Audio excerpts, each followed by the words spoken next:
Olá, boa tarde! E aí, gente, quem tá comigo nessa? Estamos aqui, né?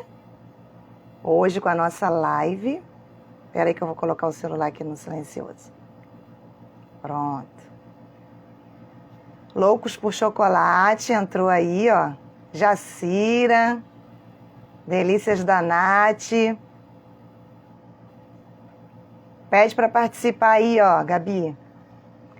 Hoje nós estamos aqui nessa tarde, né, para falar com um tema sobre mulheres resilientes e como superar a dor do luto, com Gabriela Andrade, que é empreendedora aí da Loucos por Chocolate. Eu vou já me apresentando, tá? Meu nome é Kate Martins. Eu sou assistente social, pedagoga, psicopedagoga. Agora também sou psicanalista. Tá pedindo aqui já para participar. Estou aí nessa luta, promovendo a saúde mental. Natália, Eustáquio, beijos. Estou muito feliz de estar aqui. Primeiro eu quero parabenizar aí todas as mulheres, né? Que é o motivo de nós estarmos aqui. Quero mandar um beijo para as minhas mães. Né? Feliz Dia das Mulheres. E agradecer, né, a Deus por todas essas mulheres aí que nos fez, né? A internet não tá legal não, Gabi? Boa tarde, Gabriela. Parece que a internet não tá legal. Tá travando? Tá.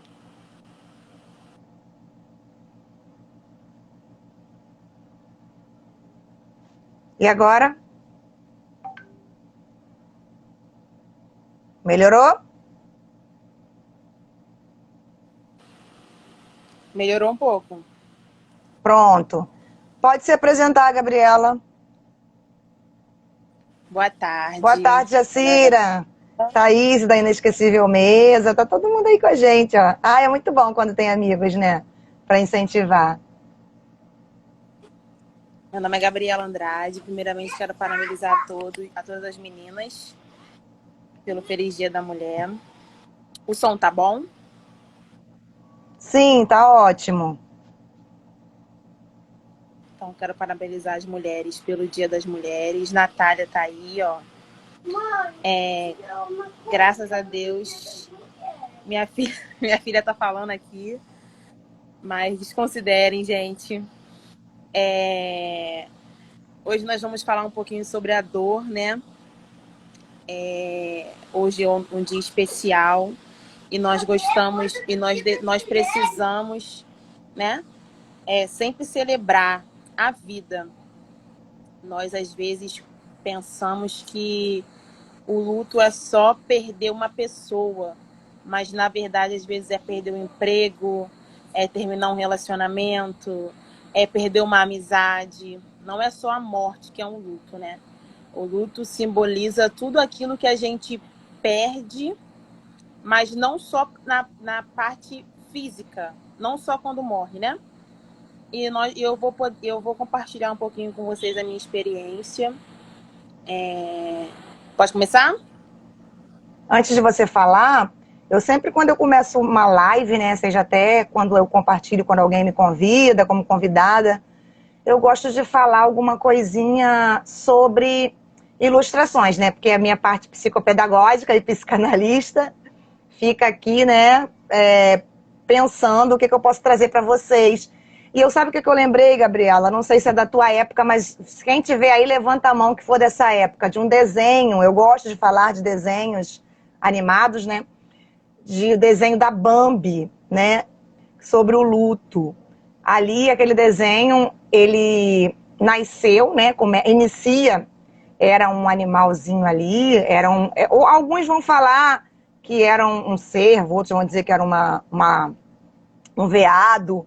Ninguém sabe, assim, ao certo, né? E ele nasceu, a Bambi, né? Nasceu, passou-se um tempo, ele conheceu ali a floresta toda, foi conhecendo a fundo. e logo depois o pai dele precisou morrer para ele assumir ali o legado de ser o príncipe daquela floresta, daquela localidade. A partir desse desenho, na minha época, né, Thaís, que foi da minha época aí, pode confirmar, da Bambi. Eu lembro que eu e meu irmão chorávamos muito com esse desenho. Ele já trabalhou ali a perda, já trabalhou ali o luto, né? Se a gente for pensar o que o nosso pai idealiza, aí Thaís já levantou a mão, o que os nossos pais, lembram da missão que eu te falei? O que os nossos pais idealizam para nós. E muitas vezes a fidelidade, né? A nossa missão é tão grande que precisa morrer algo. E não precisa ser necessariamente alguém, né, Gabriela? Como você falou. Precisa morrer algo para que nós venhamos assumir essa missão. E isso, o que às vezes precisa morrer não é pessoas, às vezes é alguma parte de nós precisa morrer para nós assumirmos. Então, antes, para você começar, você falou muito bem aí o luto, né? O que é o luto, a grosso modo, a gente vai aprofundar daqui a pouquinho. Mas eu quero falar um pouquinho sobre resiliência, né? Esse termo resiliência, ele inicialmente era usado pelos físicos, né, para falar sobre os corpos. Alguns corpos que têm a capacidade, né, que apresentam retornar à forma original, após terem sido submetidos a uma deformação elástica, né? Algum corpo, na física, a elasticidade poderia se desintegrar um pouco, mas a resiliência era a forma que esses corpos se voltavam para o lugar. E no sentido figurado da palavra, né, que agora a psicanálise e a psicologia usa, a resiliência é a capacidade que nós temos de nos adaptarmos à mudança, né? Nós temos uma capacidade de nos adaptar. Inteligente, né? Quem é inteligente, quem é forte, nem sempre sobrevive. Às vezes sobrevive aquele que se adapta, né, Gabi? Então, a capacidade de recobrar facilmente, de se adaptar às mudanças, o nome disso é resiliência. Guardem isso, tá? Nem sempre aquele que é forte que vai suportar certas coisas, nem sempre aquele que é inteligente que vai conseguir viver o que tem que viver. Às vezes é o que se adapta, né? Isso aí é frase, né, de filósofos antigos. E o luto, como a Gabi falou, é fato. O luto, segundo... Oi? Ouviu? Não. Tá travando a internet. É só a minha? Alguém tá falando aí? Ou é a da Gabriela? Aqui para mim tá normal. Enfim, o luto segundo a psicanálise e a psicologia, né? É um estado de recolhimento, uma trajetória emocional complexa, né? É uma dor emocional gerada pela perda. E essa perda, o luto é a separação do objeto. Quando eu falo objeto, né, é a pessoa ou alguma coisa. Aí é que eu vou entrar aonde você iniciou, Gabriela. Antes de você se apresentou, você falou que é estudante de psicologia, você falou que é empreendedora, você vai falar isso tudo aí no meio do negócio, né? Então isso é o luto para Freud e para psicologia. Acredito que para Jung também. É a separação do objeto, né? Perder um emprego, a gente pode considerar uma dor semelhante do luto. A perda de um ente querido, é claro que vocês já sabem que é o luto, né? Mas perdeu um emprego, perdeu uma promoção, perdeu, sei lá, a colocação na faculdade, depende do valor emocional que você dá àquilo ali, você vai elaborar com todas as etapas e as fases de um luto, né? Fala mais um pouquinho aí sobre isso com a gente, Gabriela. Então, vamos lá. Vocês estão me ouvindo bem? Tá travando bastante, Gabi. Vai para um... Tenta ficar lá perto do...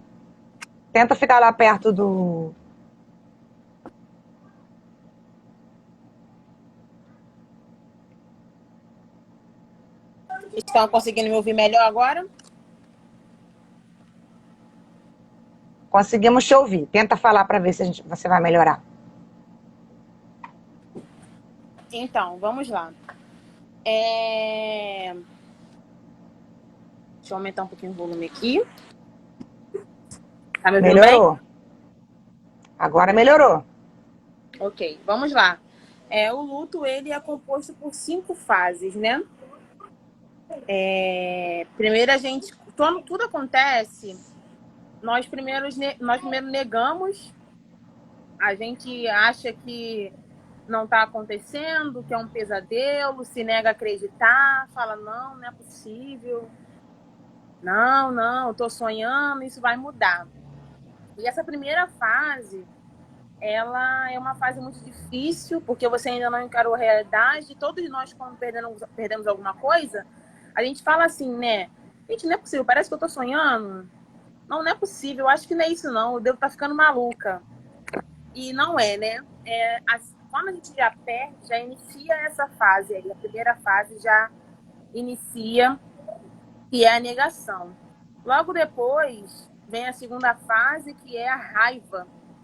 Nós costumamos dizer assim, tanta gente no mundo, foi acontecer logo comigo. Mas por que eu fui premiada para passar por isso? Eu devo ser uma pessoa muito ruim para poder passar por isso. Nós sentimos raiva porque é a segunda fase e faz parte, né? Isso faz parte e é necessário passar por todas as etapas.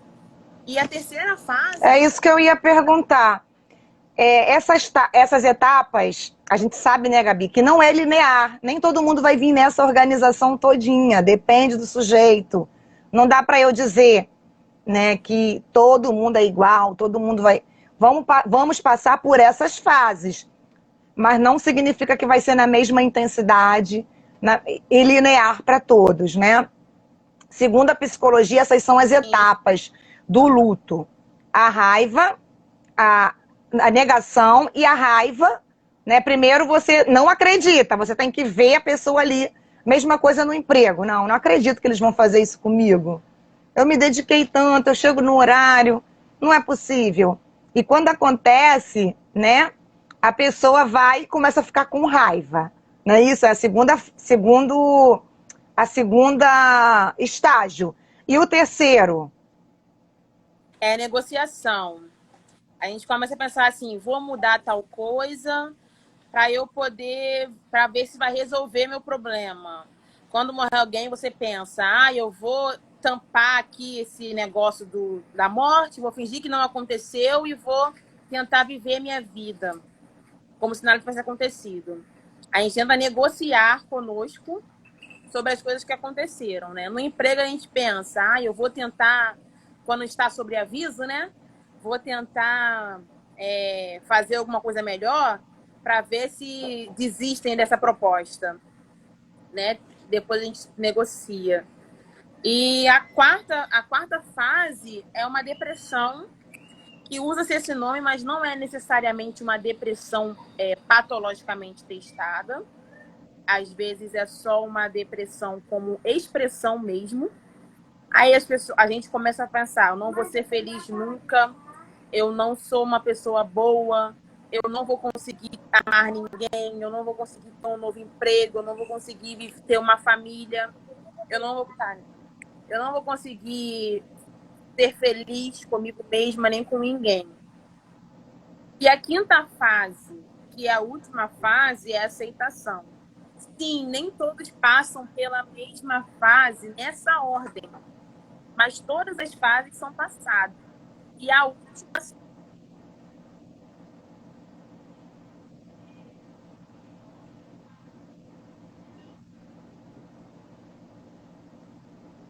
Tá travando. Tá travando? Sim. Travando? Peraí.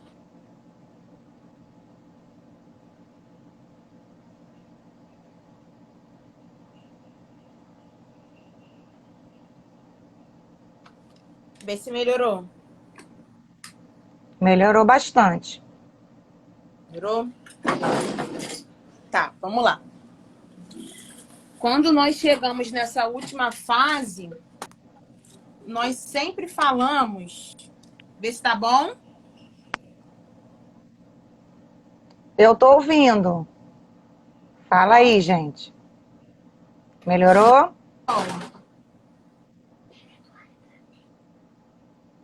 Melhorou? Melhorou? Ok, vamos. Agora. Pronto. Quando chegamos na última fase, que é a fase da aceitação, Nicole. quando chegamos na última fase, que é a fase da aceitação, nós falamos, eu vou superar, eu vou vencer, eu vou ser feliz sim, isso vai passar e eu vou conseguir prosseguir. São essas 5 fases. A quinta fase sempre é essa, sempre é a fase de aceitar. Porque é quando a gente consegue se levantar e prosseguir, né? E, assim, o importante é que nós passamos por todas as fases do luto. Não é bom pular de fase, não é bom evitar o diálogo, não é bom evitar falar do que aconteceu, porque o diálogo é importante. A gente é curado através da nossa fala. Então, quando nós falamos sobre aquilo que aconteceu, aos poucos a ferida vai cicatrizando. Às vezes, quando a gente está passando pela situação, a gente fala, não quero falar sobre isso, não vou falar, vou esperar o tempo para poder falar. É necessário, é importante respeitar o tempo? Sim, mas também é importante falar sobre o assunto. Porque o diálogo não pode ser evitado, entendeu? E não podemos forçar. Aconteceu tudo hoje.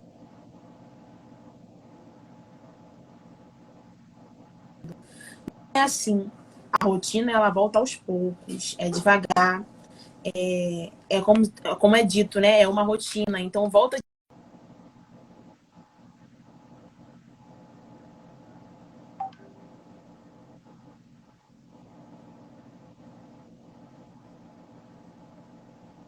Tá travando, Gabi. Vê se voltou. Voltou? Tá travando, Gabi. Deixa eu falar. Então, assim, Eu vou ter que conta pra gente um pouco. Tá, vai lá então, enquanto eu vou falando aqui. Quando você tiver que voltar, você volta. Enquanto a Gabi desce lá pra pegar o outro Wi-Fi, a gente vai falando aqui. Eu queria que você falasse, quando você fala com propriedade. Mas o pessoal da live não te conhece, né? Alguns não sabem a sua história. Eu queria que você contasse a sua história. Você está falando como eu travei também? Eu estou travado também?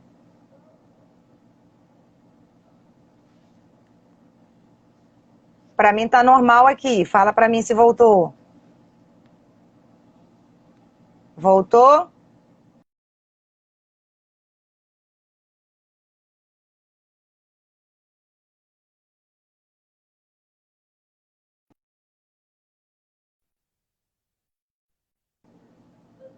Voltou?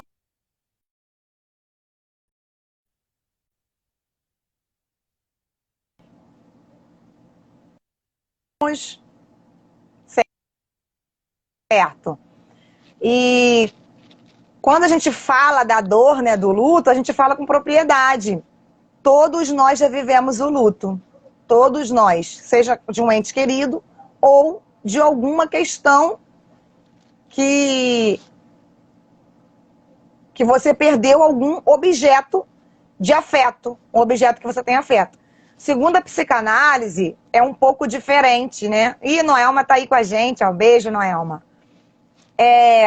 As fases do luto, Freud falou que a dor mental não pode ser amenizada. Freud acreditava que quanto mais a gente tentar tapar o sol com a peneira, né? Quanto mais a gente tentar reprimir a dor, ela volta inconscientemente em outro objeto e pior que antes. Freud acreditava nisso, que não dá para amenizar a dor mental, que o que você precisa fazer é viver aquela dor naquele momento. E segundo a psicanálise, nós temos 4 fases do luto. Não é diferente da psicologia, mas a primeira fase é a desorientação, que ela é a negação e o isolamento. A pessoa fica desorientada. Essas fases também não necessariamente precisam ser linear, tá? Mas elas precisam, a primeira e a última. O meio nem sempre, né, Gabi? Vem na ordem, mas a primeira e a última, a gente sabe que primeiro vem uma desorientação, que é a negação e o isolamento, né? Segundo é o anseio da busca da figura perdida, né? A gente vai abrir a porta do quarto, caramba, ele não tá mais aqui. Mas vai ficar aquela procura. Terceiro é a dor profunda e desespero, que é como se fosse a depressão lá na psicologia. E a quarta é a reorganização e a ressignificação, que é a quarta fase do luto, né?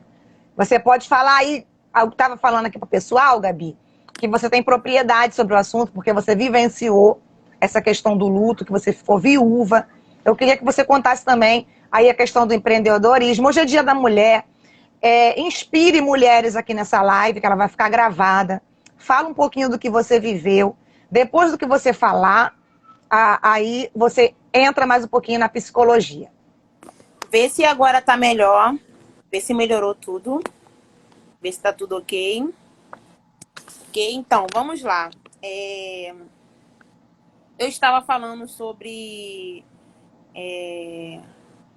como é para poder que nós fazemos para superar, né? Parei na parte que a dor é inevitável, mas eu vou falar um pouquinho da história. Eu me casei com 19 anos, 19 para 20 anos. Na verdade, eu conheci o meu esposo. Eu tinha meus 18 para 19 anos. Eu conheci ele no mercado que eu trabalhava no supermercado. Natália tá aí, Jacira tá aí, conhecia também o Gabriel. Ele era jovem aprendiz no supermercado e eu era operadora de caixa, né? Nos conhecemos em Éden e do nada não, né? A gente começou a se envolver e mudamos de loja, fomos para Jardim Metrópolis. E de 2016 para 2017 resolvemos assumir um relacionamento, né? Assumimos o nosso relacionamento, começamos a namorar. Eu descobri que eu estava grávida e decidimos casar, né? E fomos correr atrás dos papéis, fazer festa, aquelas coisas todas. Vocês estão me ouvindo direitinho? Sim, melhorou 100%. E Nicole, foi passando o tempo, Nicole nasceu, nós nos casamos. E quando foi em 2017, 2018, eu voltei de licença maternidade, continuei trabalhando no supermercado, mas ele foi demitido. E assim nós pensamos e falamos assim, nós precisamos fazer alguma coisa. Não tem como você ficar desempregado. Eu dizendo para ele, né? Vamos voltar a vender trufas, porque foi a estratégia que tivemos para casar. E começamos a fazer trufas novamente. Logo depois eu tive que sair, porque minha filha chorava muito, não tinha como deixar ela em casa, porque eu ia trabalhar e ela chorava. E não estava tendo condições de deixar ela, né? E eu fui, começamos a vender trufas, vendíamos trufas de porta em porta, nos comércios. Isso em 2017, né? 2018, aliás. Em 2018, ele começou a falar assim, você sabe fazer outras coisas? Eu falei, eu sei fazer uns docinhos, algumas coisas assim, uma coisa ou outra. Mas nada muito específico, não, né? Porque eu não fiz curso, não sei direito, mas ele, não, vamos tentar. Pesquisávamos na internet e tentávamos, né? E dava certo. E quando foi em 2019, em março, final de março, ele começou com uma tosse. E ia em médicos. Um médico falou que ele estava com asma, um outro falou que era bronquite. Por fim, foi detectado com pneumonia. E começou um tratamento. Isso no dia 21 de abril. Detectaram com pneumonia. E quando foi no dia 23, ele estava passando muito mal. Fomos novamente para o hospital, o antibiótico não estava fazendo efeito.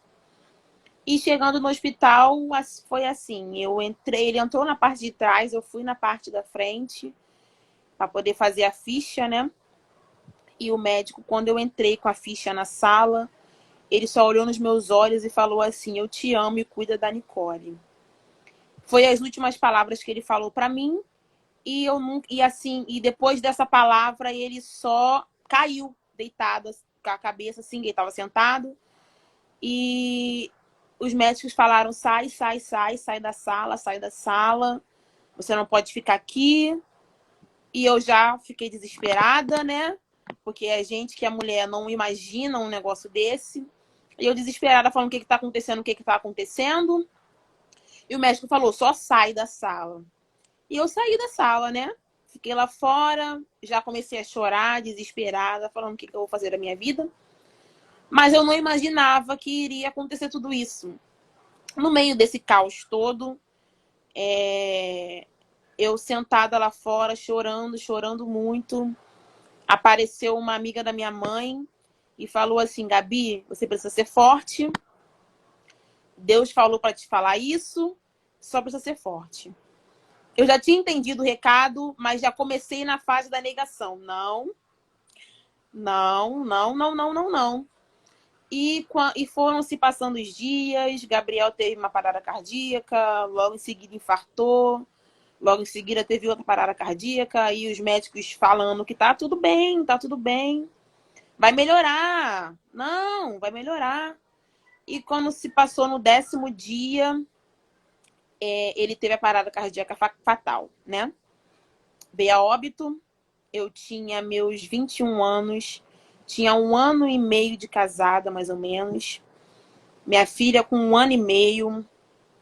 Eu, sem saber como seria, recebi a notícia, mas em estado de choque, né? Não sabia como proceder. E no meio de tudo isso, eu saí do hospital, fui lá fora, respirei, falei assim: eu tenho que ter controle, né? Eu tenho que ter controle. E comecei a pensar como seria a minha vida dali em diante. Porque na nossa cabeça passa um filme. Eu nunca ia imaginar que com 21 anos eu ficaria viúva assim, de uma forma tão brutal, tão rápida. Porque não vinha, não estava doente no decorrer do ano, era 1 ano doente, não era 2 anos doente. Ele ficou doente durante 10 dias e simplesmente veio a óbito. Foi coisa muito rápida, sabe? E eu, nesse meio tempo, falei assim: eu respeitei meu luto, né? Chorei tudo que eu tinha para chorar, respirei. Eu tinha acabado de entrar na faculdade, mas não tinha entrado em psicologia, tinha entrado em administração. E estava muito feliz, mas tinha acabado de entrar e aconteceu esse negócio todo. E eu falei, primeira coisa que eu fiz, falei: eu não vou mais fazer faculdade. Não vou mais fazer faculdade, não quero mais trabalhar, não quero mais fazer nada, vou sentar e chorar. Minha vida acabou, eu não tenho mais. E a negação? A negação, como foi a primeira fase da negação? O que você achou que sentiu? Você achou primeiro a negação e depois? Como que foi as suas fases? Primeiro, eu comecei assim: não tá acontecendo isso comigo. Foi na negação, né? Não tá acontecendo isso comigo. Eu não acredito nisso. Mas eu não comecei. Não, depois eu senti raiva. Eu segui esse roteiro. Só mudou o meio, né? Senti raiva. Falei: não é possível. Tanta gente no mundo pra morrer, tem que morrer logo meu marido. E logo depois eu fiquei depressiva. Falei: eu não vou ser feliz, não vou amar ninguém.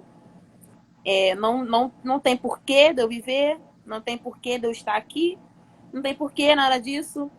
Mas eu respeitei todas as minhas fases. Fiz acompanhamento. Você respeitou como? Isso. Fiz acompanhamento com psicólogo, conversei, eu dialogava com muitas pessoas sobre o luto, eu me isolei. Então, segundo a psicanálise, você estava na fase do isolamento, né? Sim, a princípio eu me Da isolei. desorientação. Sim, eu chorei, me isolei, não queria falar com ninguém, não tinha, eu achava que não tinha motivos, né? E no dia do enterro, que foi quando foi um dia, logo depois, né? Um dia depois, quando enterrou, eu saindo já de lá do sepultamento, eu não sentia meu corpo mais, eu não sentia. As psicossomáticas. Fala pra gente das psicossomáticas, porque a gente precisa respeitar o nosso corpo. Sim, sim, eu não sentia meu corpo e eu desmaiei. Eu desmaiei e eu só lembro de eu ter acordado com a minha avó jogando a Nicole no meu colo e falando assim: você precisa segurar. Você precisa segurar, porque ela precisa de você. E naquele momento, a minha cabeça fez um 360, assim, eu preciso viver por ela. Eu precisava, no primeiro momento, mesmo eu negando, eu precisava de uma razão para viver. E a razão eu encontrei nela. E logo depois, eu comecei a sentir muitas dores no meu corpo. Assim, o luto me fez sentir muitas dores. Eu sentia muita fadiga, eu sentia muita tontura, eu emagreci muito rápido, do E nada. Eu não sabia que a pessoa as emagrecia. alergias na pele? Eu senti muitas alergias, eu sentia minha cabeça doendo de uma forma que não tinha solução. E a Queda de cabelo, princípio, né, Gabi? meu cabelo caiu muito, meu cabelo caiu muito. Eu perdi meu apetite. Eu ouvia a voz dele me chamando o tempo inteiro. Eu morava em outra casa, tinha a escada era de ferro. Eu ouvia os passos dele, mas isso era tudo psicológico. A minha mente imaginava, porque era o horário dele chegar do trabalho. Então, assim, a minha mente imaginava essas coisas. Mas eu não evitava falar do assunto. Foi um dos Você acha passos que para eu você acha que isso te conseguir. ajudou? Sim, eu venci através do diálogo. Eu precisava falar. E A cura conforme eu através da falava, fala. eu ficava cada vez mais conformada com a situação e me sentia confortável comigo mesma, que era o que eu precisava. Eu tive amigos que me apoiaram muito, minha família me apoiou muito, só que tinha momentos que era eu e eu para superar. Eu precisava superar aquilo de alguma forma, e se eu não desse meu primeiro passo, eu não ia conseguir.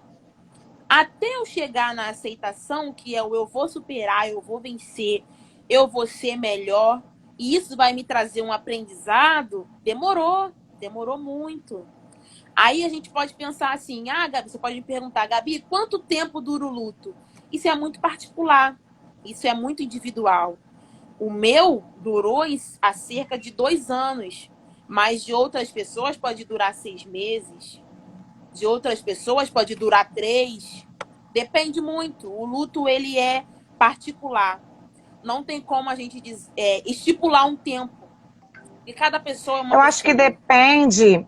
E Eu acho que depende, hoje a gente compreende isso, né? Até da espiritualidade da pessoa, no que ela acredita, né? Depois dali da morte, isso também depende para a elaboração, para uma boa elaboração do luto, né? O que você acredita em relação à sua espiritualidade, à sua religião? O que fala? Lembra? A gente também trabalhou sobre isso, né, Gabi? Sobre o luto. Agora eu quero saber um pouco da sua filha, né? Porque a gente aqui é um canal que é psicopedagogia, eu atendo crianças com questões de luto. Eu trabalho com o lúdico, eu trabalho com jogos, né? Eu atendo tanto presencial quanto online. Nós temos a família terapêutica e eu arrisquei em aplicar algumas técnicas na Nicole, lembra? E surtiu bastante efeito, porque a gente não tinha recurso para colocar ela na época num psicólogo, né? Nem psicanalista. E eu tinha aqui o meu trabalho, o que eu tinha era o meu trabalho, e fugimos à regra da ética É claro que eu não apliquei técnicas como eu aplico numa criança que não é da minha família, né? Mas eu consegui ressignificar algumas coisas nela, né? Como que ficou... E Freud, né? Na verdade, Melanie Klein, Anna Freud, que estudaram aí, no caso, a psicanálise infantil, falou também algumas coisas sobre a questão do luto. As crianças, né? Nessas fases, na fase da raiva, o adulto, tanto o adulto quanto a criança... Vocês lembram daquela frase, né? A melhor defesa é o ataque? Podem ficar agressivos na fase da raiva. E os pais sem entender, né? Muitos me procuram, meu filho está agressivo. E às vezes é por conta do luto. Às vezes é por conta de algo que perdeu, que a criança não está conseguindo digerir sozinha. Não está conseguindo elaborar. A gente usa termos técnicos, né? Não está conseguindo elaborar. Então, a gente precisa ser honesto com a criança. O que você falou com a sua filha? Ela ficou aí com 1 ano e 6 meses. Como que ela elaborou esse luto? Como que foi as fases para ela? Então, ela não viveu tão intensamente quanto eu, né? Porque ela ainda não entendia muita coisa. Para ela, simplesmente o pai dela sumiu. E como ela era muito novinha, falava, mas falava pouco. É agora, com 4 anos de idade, que ela demonstra os medos, ela demonstra a saudade. Agora que ela está conseguindo entender que ele foi e não volta. Então, assim, muitas das vezes, quando eu vou deixar ela com a minha avó para poder estudar, ou quando eu vou deixar ela na escola, ela já falou para mim, a senhora não vai fazer igual meu pai, né? Sumir e não voltar. É uma frase que a gente acha até que a criança não entendeu o que aconteceu, mas agora, como ela está crescendo, ela está entendendo. Então, assim, Ela sente um abandono, é uma dor do abandono, né? Um trauma do abandono. É como se o pai dela abandonasse ela não entende como morte. Sim, e agora eu trabalho isso nela e falo para ela, seu pai não foi porque ele quis, ele foi porque era necessário. Porque quando os médicos falaram assim, a gente vai salvar o Gabriel, mas ele pode voltar vegetando. Ele não vai falar, ele não vai ouvir, ele não vai andar, vai ter que usar fralda. E eu falei, eu quero assim mesmo. Só que nós somos egoístas. E eu orava na minha religiosidade e eu falava, eu quero ele assim mesmo. Do jeito que ele vier, eu vou querer. Mas eu pensava em mim. E como seria a Nicole hoje crescendo e vendo que o pai dela não conseguia nem se mexer? Como seria a dor hoje? Então, a parte que hoje ela ainda não entende muita coisa em questão de morte, mas ela entende que ele foi e não volta, a importância da minha parte de trabalhar com ela, de que não foi porque ele quis, é intensa. Porque ela não pode crescer achando que ele simplesmente abandonou, né? E hoje a Nicole tem os questionamentos dela, da idade, são fases que precisam ser trabalhadas, mas o que eu preciso fazer é com que isso não vire um luto crônico. É mais ou menos isso, né, que a psicologia diz. O luto crônico é uma morte repentina e a gente fica sentindo aquela dor intensa por longos e longos tempos porque não conseguimos nos libertar daquilo. Desapegar não é esquecer. Não consegue ressignificar, porque a dor... As pessoas têm medo da dor, né, Gabriela? Sim. Tem medo da dor, só que nós somos seres que devemos aprender a conviver com a dor. A dor não vai sair, a gente é que fica mais forte, né? A gente que precisa conviver com a dor, ressignificar essa dor, né? E eu lembro que eu tenho aqui a família terapêutica, que são uns bonecos de feltro. Entrou até aqui agora alguém do ateliê da pintura, eu acredito que deve fazer alguma coisa relacionada assim com criança, pintura, né? Eu tinha aqui alguns bonecos da família terapêutica e eu deixava ela brincar e ela sempre simbolizava ali o pai dela, ela sempre. É fato, não adianta a gente retirar, porque ele faz parte da família dela, né? E ela sempre simbolizava. E era nítido todo o trabalho que fazia. Eu lembro que ela ficou, né, Gabi? Ela ficou agressiva na questão de dizer não e batia o pé no chão, lembra? Não! E ela batia nas filhas, nas bonecas dela, que era a forma de reagir à revolta. Era a fase da raiva dela. E eu, no início, sem entender, eu comecei a repreender.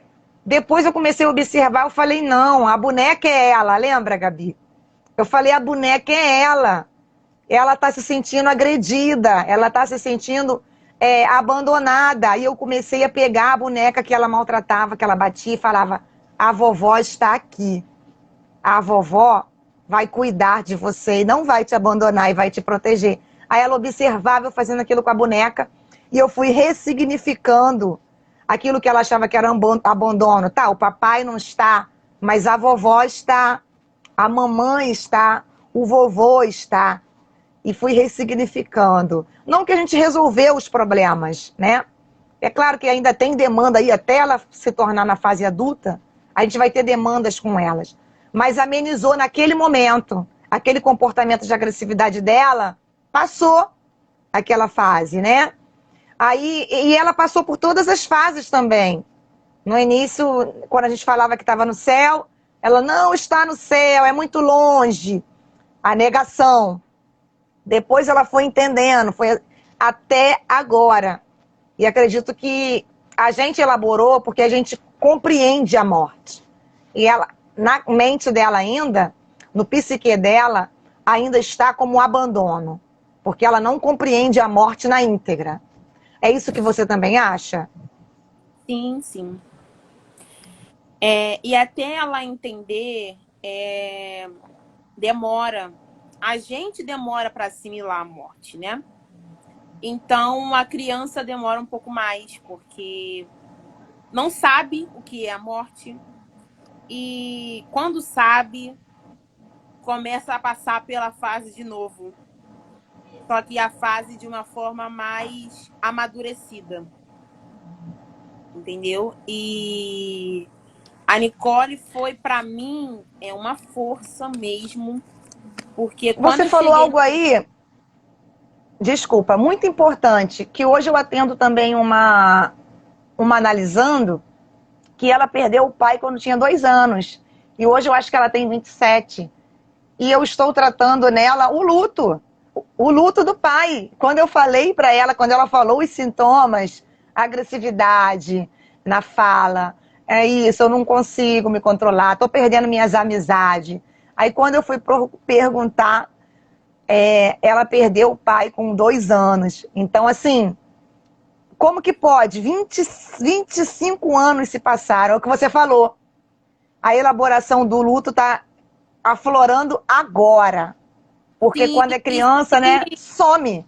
sim. E quando não trata, é o que torna o luto crônico. O problema do luto crônico é que fica a saudade intensa, começa a descrer das coisas, aí não quer ir nos lugares que lembra as pessoas, ou quer muito ou não quer ir nunca, entendeu? Aí tem a sensação de que a vida é vazia e fica uma angústia Isso, muito esse vazio.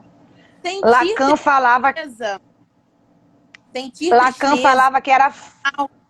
é normal. Estranho é quando a gente não sente nada. Porque o depressivo não é tristeza profunda. O depressivo não sente nada, nem alegria, nem tristeza. É neutro.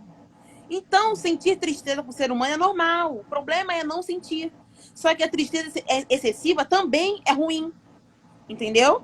Então, assim, é necessário viver a fase. Mas também não pode deixar que se torne crônico. Senão, acaba sendo ruim. Nós precisamos tratar. Entendeu? E assim, a Nicole, hoje eu fiquei também muito agressiva a princípio. Eu ficava assim, antes de eu entender que ela era a minha força, eu ficava, por que eu tenho ela? Se eu não tivesse ela, seria mais fácil. eu conseguiria sumir no mapa e ninguém me achar nunca mais. Se eu não tivesse ela, eu não ia precisar ficar dando satisfação da minha vida, eu simplesmente ia sumir, desligar o telefone e morrer por aí. Eu achava que eu poderia simplesmente me jogar na frente de um trem e resolver o meu problema. Sendo que a Nicole é a minha ressignificação. Hoje, eu tenho a oportunidade de viver com ela o que talvez eu não vivi. Então, eu posso dar para ela o que eu quero que eu tenha. Quando a gente fala assim, mas o luto é muito difícil de viver. Sim, é difícil de viver. Mas nós precisamos encontrar uma razão e agarrar naquela razão. É aí que ressignifica, né, Gabi? Aqui, ó, vamos interagir com o pessoal. A Nath está falando que a filha perdeu o pai aos 12 anos e até hoje ela sofre. A Thaís está falando que se a dor não for tratada, fica para sempre. É a falta de Lacan, que Lacan era isso que eu ia dizer. Nós convivemos com a falta, Thaís. E o que acontece? Nada faz sentido. Você está muito feliz no meio de uma multidão e a falta tá ali, a dor tá ali. Você não tem um motivo para dor. Aí começam os conflitos. Por que eu tô sentindo dor? Não tem um motivo para essa dor. A Noelma tá falando que tá abrindo um leque para mim analisando. Luto isso, crônico, Noelma. Nada quer ou quer muito. Seria querer tudo ao mesmo tempo? Não. É um exemplo. O luto crônico ou nada quer ou quer muito é tipo assim, eu não gosto de ir à igreja. Eu passei por essa fase. Eu não gosto de ir à igreja porque lá me lembra a pessoa que morreu. Então eu não vou. Ou eu vou sempre para a igreja para poder lembrar dele. Entendeu? E aquilo acaba... Ou é um 8 ou um 80. Isso. Ou você quer ir muito no lugar que a pessoa ia, para você poder lembrar e se sentir aconchegada, ou você não quer ir para poder você não lembrar. Seria uma solidão permanente? Seria uma Não é solidão, é como se fosse um pedaço de si. É como que fosse incompleto, que você sentisse uma sensação de incompletude, mas não é verdade.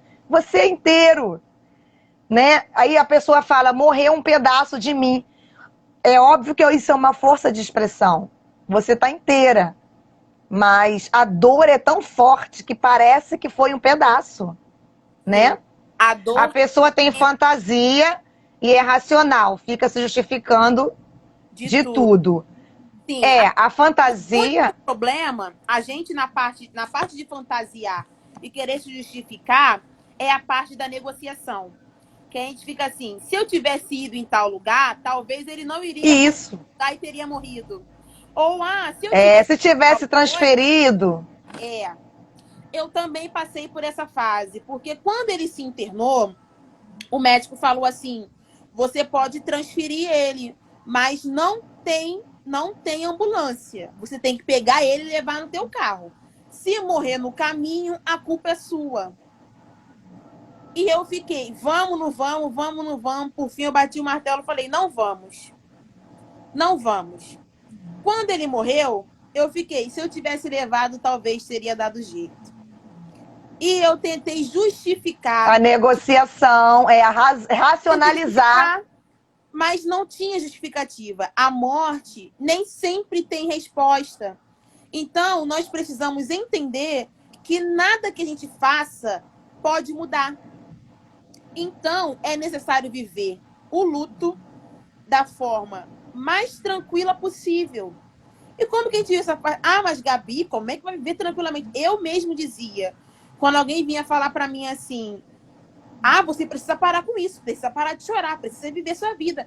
Eu ficava, gente, eu tô no meu tempo. Eu tô no meu tempo, eu vou chorar o tempo que for.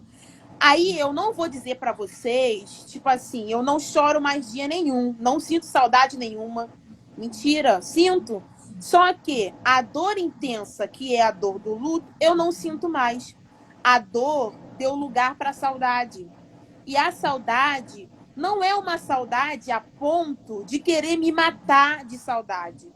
Porque quem ficou aqui, ou seja, a Nicole, minha mãe, meu pai, minha avó, meus amigos que ficaram, preenche todo esse vazio que eu sinto. Entendeu? Você, então, aí você ressignifica quando você acha, não é uma substituição de objeto, porque não adianta, não vai substituir. É quando Não, você acha uma motivação para seguir. Aqui a Thaís falou que pode sentir a mesma dor mesmo sem ter a morte. Sim, no caso de divórcios, de o divórcio, traição. o divórcio é um luto, só que sem a morte, porque a pessoa, ela sai da sua vida. É como se você não se divorcia, uma boa parte das pessoas não se divorcia porque não gosta mais da pessoa. Se divorcia porque aconteceu alguma coisa. E quando acontece esse fato e você chega a se divorciar, dói, porque é uma pessoa que você ainda gosta. O divórcio vem depois Verdade. de 10 anos, depois de 20 anos, depois de 5 anos, não importa. O meu esposo morreu, tinha 1 ano e meio, mas eu o amava. Então, foi pouco tempo, mas eu vivi intensamente o curto tempo. E mesmo se tivesse me A divorciado Jacira. com 1 ano e meio, eu sentiria a dor. Entendeu? Isso, Jacira tá falando que nunca mais voltou no lugar onde morou, porque a mãe dela se foi lá, né? Marli entrou, a Marli fala que no luto dela, quando ela perde a mãe, ela tá no luto, né? Quando perdeu a mãe, foi muito intenso no luto dela. Pensou que não fosse conseguir entender a perda. É, Marli, mas a nossa irmã Lídia, ela era mesmo, né? Inesquecível. Beijos, Marli. Noelma tá agradecendo, Marli tá falando que você foi uma guerreira, Gabi. Muito Eu falo obrigada. que você ainda é também, né? Eu sei que foi uma força de expressão, Marli. Sim. E inspire mulheres. A ressignificação. A gente tem 5 minutos para a live não cair, para a gente deixar ela gravada aqui bonita. Resume para mim aí. Um resumão de tudo é não ignore o luto. Não aceite que a dor, ela é inevitável. Não romantize, né? Ah, você foi feita à vontade de Deus. Não, Ah, ele está num lugar melhor. Ok, é muito bom pensar nisso. quando alguém chegava e falava assim: "Ah, mas Deus fez o melhor". Para mim parecia que era uma Afronta, agressão, né? Porque. uma agressão. Uhum. Então eu não gostava. Então não utilize essa frase. Procure redes de apoio e faça como eu fiz. Eu escrevi uma carta para mim e para o Gabriel. Isso era um segredo, né? Eu escrevi uma carta de despedida e nessa carta eu escrevi todos os meus sentimentos, todas as minhas expressões e foi ali que eu me libertei. Escreva uma carta e se permita viver intensamente cada dia da vida. E procure motivações. É isso. Porque sem essa motivação para ressignificar, você não seria hoje essa pessoa que você é. Sim. Né? Entenda, né? Se você estiver passando hoje, mulheres resilientes, o nome da live hoje é todas nós que estamos aqui, né? Jacira, Marli, Noelma. Nós temos 7 aqui conosco, Nath. Todas vocês que estão aqui são mulheres resilientes. Todas vocês, Jaqueline está aí também. Um beijo, Jaqueline. Todas são mulheres resilientes. E para nós sobrevivermos, é necessário uma motivação. Né? Eu atendo algumas pessoas. Nossa, entrou na Nancy Rabelo. Nossa, que honra! A nossa escritora, eu tenho o livro dela. A nossa motivação, eu atendo pessoas que a gente pergunta, que eu às vezes pergunto, né? Me fala o que você gosta de fazer. E a pessoa não consegue identificar o que gosta. De tanto que a vida se encontra num período, as situações sufocaram, né? Você se encontrou assim, Gabriela? Alguma Sim, época, alguma fase? eu teve um período que eu achava que o que eu gostava era que o Gabriel gostava. Porque quando eu me casei, eu depositei todos os meus sonhos nele. Então, tudo que eu queria fazer, eu falava, faz você. Então, eu achava que os sonhos deles eram o meu. O que ele gostava era o que eu gostava. E quando eu me deparei de que eu não sabia mais quem era eu falei, gente, eu não tenho mais identidade. Eu não sei quem sou eu. Quem sou eu? Se perguntasse pra mim assim, quem é Gabriela? Eu ia falar, não sei. Hoje eu posso dizer, eu sei o que eu gosto, eu sei o que eu quero, eu sei o que eu posso. Mas demorou. Mas eu consegui me É, encontrar novamente.